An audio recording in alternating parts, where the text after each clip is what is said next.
Matapos nila makuha ang todong inis ni River, si Bianca, inalalayan na si Cyril. Ako na magdadala sa kanya, but I need help dun sa hallway lang, please.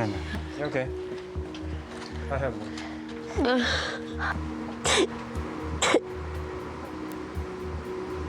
Kaya mo, Bianca? Yes, kaya ko.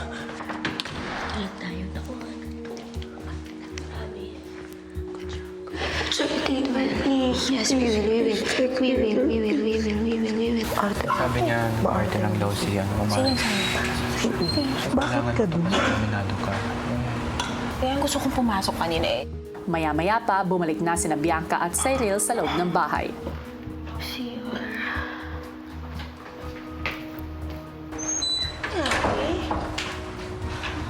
Sina Shuvi naman, pumunta na ng dark room. How is it too? Tapos din sana maganda ko. Sobrang hirap kasi. Hirap din ako kasi. Okay to. Tiwala tayo. Lord, please. Tiwala. Sa atin to. Whew, Lord.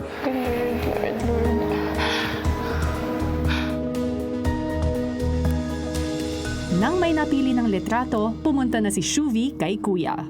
Kuya, pakicheck po yung SD card po, kuya. Kamusta ka ba? Nagalit po si River. Alam kong mabigat yung mga pinagdaanan mo. Gusto ko i-enjoy namin yung task, pero alam ko meron kaming kailangan tutukan. Galit na po lahat ng housemates sa akin.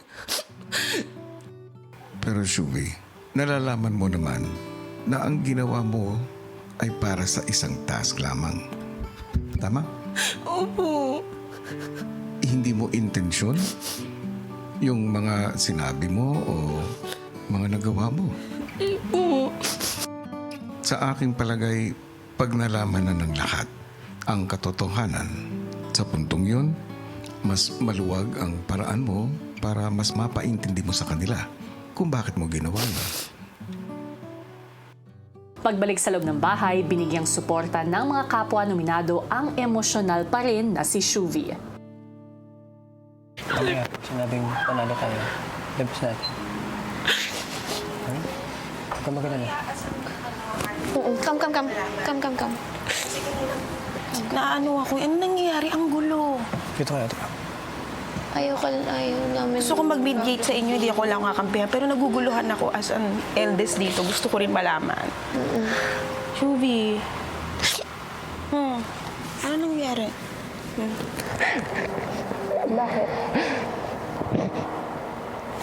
Ano ba nangyari? Nape-pressure lang talaga kami ate kasi si Kuya.